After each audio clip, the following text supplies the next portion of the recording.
Next మనం ఖమ్మం వెళ్దాం. అక్కడ మా ప్రతినిధి ఉపేంద్ర మనకి అందుబాటులో ఉన్నారు. ప్రధానంగా ఖమ్మం జిల్లాలో ధాన్యం కొనుగోలులో నిర్లక్ష్యం కనిపిస్తూ ఉంది. స్పష్టమైనటువంటి అధికారుల మధ్య ఇక సమన్వయ లోపం పూర్తి స్థాయిలో మనకు కనిపిస్తుంది. జిల్లాలో తొలుత 5 లక్షల మెట్రిక్ టన్నుల ధాన్యం దిగుబడి వస్తుందని అంచనా వేశారు. తర్వాత 3.50 లక్షలు మెట్రిక్ టన్నులు వచ్చినటువంటి పరిస్థితి, అకాల వర్షాలతో పంట దెబ్బతిన్నటువంటి పరిస్థితి. దీంతో పూర్తి స్థాయిలో రైతులు ఇబ్బంది పడుతున్నారు. కేవలం 163 కేంద్రాల్లోనే మాత్రమే ధాన్యం కొనుగోలు చేస్తున్నటువంటి పరిస్థితి కనిపిస్తుంది. ఇక దీనికి సంబంధించి పూర్తి అప్డేట్స్ చెప్పండి ఉపేంద్ర. రాజశేఖర్, ఖమ్మం జిల్లాకు సంబంధించి పౌర సరఫరాల శాఖకు చేసినటువంటి సమన్వయ లోపం ఫలితంగా, నిర్లక్ష్యం ఫలితంగా ఈ రోజు పూర్తి స్థాయిలో రైతులు తీవ్రమైన ఇబ్బందులు పడతా ఉన్నారు. దాదాపు 5 లక్షల మెట్రిక్ టన్నులకు సంబంధించినటువంటి ఏదైతే ఖమ్మం జిల్లా నుంచి వస్తుంది అనుకున్నటువంటి ధాన్యం ఏదైతే ఉందో అది 3.5 లక్షలకు పరిమితం అవుతుందని చెప్పేసి రెండోసారి అంచనా వేసి 231 కేంద్రాలలో ధాన్యం కొనుగోలు చేయాలని చెప్పేసి పౌర సరఫరాల శాఖ ఆ రకమైనటువంటి కార్యాచరణ రూపొందించింది.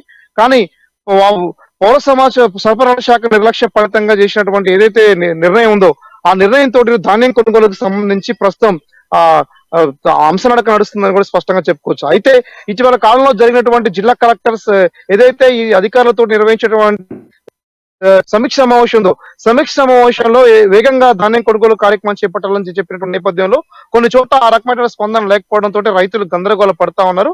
దాదాపు బహిరంగ మార్కెట్ లో ఉన్న రేటుకి ప్రభుత్వ అధికారులు కొనే రేటుకి తీవ్ర స్థాయినటువంటి వేరియేషన్ ఉన్నటువంటి నేపథ్యంలో రైతులందరూ కూడా ప్రైవేట్ వైపు మొగ్గు చూపుతా ఉన్నారు. అయితే 231 కేంద్రాలలో ఏదైతే ధాన్యం కొనుగోలు చేయాలని చెప్పేసి చేపట్టేటువంటి కార్యాచరణ ఏదో ఉందో అది 163 కేంద్రాల్లో ధాన్యం కొనుగోలు కార్యక్రమం చేపట్టి అది కాస్త 110 కేంద్రాలను ప్రస్తుతం అది తీసేసి కేవలం 53 కేంద్రాలలో మాత్రమే ప్రస్తుతం ధాన్యం కొనుగోలు కార్యక్రమం కొనసాగిస్తా ఉంది. అయితే ఆ అధికారుల అంచనా మొదటి నుంచి కూడా ఎందుకు తడబడ్డో తెలియదు, కానీ మొదటి నుంచి కూడా అధికారుల యొక్క సమన్వయ లోపం ఫలితంగా ప్రస్తుతం అది 7,02,600 పైగా ఈరోజు మెట్రిక్ టన్నుల యొక్క ధాన్యాన్ని ప్రభుత్వ అధికారులు కొనుగోలు చేసినటువంటి నేపథ్యం కనబడుతూ ఉంది. అయితే ఇక్కడ ఏం జరిగింది, ఏం జరగబోతుంది అనేటువంటిది కూడా ప్రధానంగా రైతుల్లో అటు అధికారులు ప్రధానంగా ప్రశ్నార్థకంగా మారినటువంటి ప్రశ్న ఏంటంటే రైస్ మిల్లర్లకు సంబంధించినటువంటి వారి నుంచి వస్తున్నటువంటి ఏదైతే ధాన్యం ఉందో ఆ ధాన్యాన్ని అధికారులు 3 శాఖలకు చెందినటువంటి అధికారులు, డిఆర్డిఏకి సంబంధించినటువంటి అధికారులు కావచ్చు, అటు పిఏసిఎస్ అధికారులకు సంబంధించినట్లు కావచ్చు, డిసిఎంఏ చెందిన అధికారులు కావచ్చు, వీళ్ళందరి యొక్క అధికారుల లోపాల ఫలితంగా అది శాఖల యొక్క సమన్వయ లోపం ఫలితంగా ఖమ్మం జిల్లాలో ధాన్యం కొనుగోలు అనేటువంటిది కూడా ప్రస్తుతం గందరగోళం నెలకొంది. ఇప్పటికే గత ఖరీఫ్ సీజన్ నుంచి ఇప్పటి వరకు కోతల సమయంలో కూడా అకాల వర్షం కారణంగా దిగుబడి తగ్గింది అని చెప్పి యొక్క ఆశల్ని సన్నీరు చేసే విధంగా జిల్లా అధికారుల యొక్క వ్యవహార శైలి లోపం ఫలితంగా ఈరోజు ఖమ్మం జిల్లాలో ఉన్నటువంటి ధాన్యం కొనుగోలు 10 మంది దళారులకు సంబంధించినటువంటి పర్వం మారిపోతా ఉంది. దళారుల చేతుల్లోకి వెళ్ళిపోయి అది మిల్లర్ల నుంచి అధికారులు కొంటున్నారు అనేటువంటి ఆరోపణలు కూడా వస్తా ఉన్నాయి. ఏదైతే అధికారులు సేకరించి మిల్లర్లకు ఇవ్వాల్సినటువంటి ఏదైతే ధాన్యం ఉందో ఆ ధాన్యం కాస్త రివర్స్ గా చేసి ధాన్యం కొనుగోలు చేసి ప్రభుత్వ ఆదాయానికి కావచ్చు, ప్రభుత్వం యొక్క అవసరాలకు కావచ్చు, ధాన్యానికి సంబంధించినటువంటి అంశాలలో ప్రభుత్వం అధికారుల యొక్క నిర్లక్ష్య ఫలితంగా నష్టం తీసుకొస్తుందని కూడా స్పష్టంగా చెప్పుకోవచ్చు.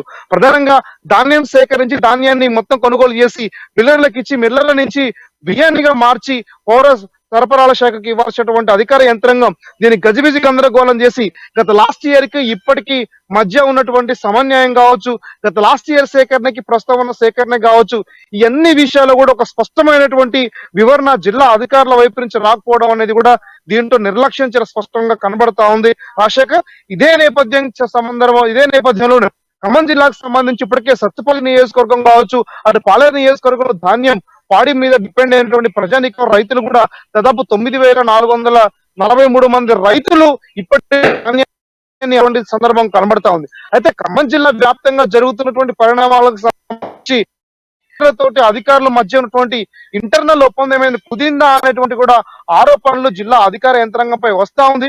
కానీ దీని పట్ల స్పష్టమైనటువంటి పర్యవేక్షణ కావచ్చు, స్పష్టమైనటువంటి వివరణ కానీ అధికారుల వైపు నుంచి రాకపోవడంతో ఖచ్చితంగా ఇది ఏదో జరుగుతుంది అనేటువంటి కూడా అనుమానానికి, అపోహకు దారితీస్తుంది అనేటువంటిది కూడా స్పష్టంగా చెప్పుకోవచ్చు రాజశేఖర్. అయితే ఇప్పటి వరకు మొదటి నుంచి కూడా ఏదైతే దిగుబడి తగ్గుతుంది అని చెప్పేసి అంచనేసినటువంటి ఏదైతే పౌర సరఫరాల శాఖ ఉందో అది కేవలం 5 లక్షల నుంచి 3.5 లక్షలకు తగ్గించేసి ఇప్పుడు డబల్ ఇంత పాడి ఎక్కడి నుంచి వస్తా ఉంది, ఇక్కడ ధాన్యం ఎక్కడి నుంచి వస్తుంది అనేటువంటిది కూడా ఎస్ ఉపేంద్ర, ఒకటి ఇంత ఇంత జరుగుతున్నా కూడా అధికారులకి వాళ్ళకి ఒక అండర్స్టాండింగ్ ఉన్నటువంటి ఆరోపణలు వస్తున్నటువంటి నేపథ్యంలో ఈ కొత్త ప్రభుత్వం ఏమైనా స్పందించే అవకాశం కనిపిస్తుందా? అంటే అధికారులకి ఒక హెచ్చరిక లాంటివి జారీ చేయడం కానీ, లేకపోతే పూర్తి స్థాయిలో లెక్కలు దానికి సంబంధించినటువంటి వివరాలు తెలుసుకునే ప్రయత్నం కొత్త ప్రభుత్వంలో ఉన్నటువంటి ఎమ్మెల్యేలు కానీ చేసే అవకాశం కనిపిస్తూ ఉందా?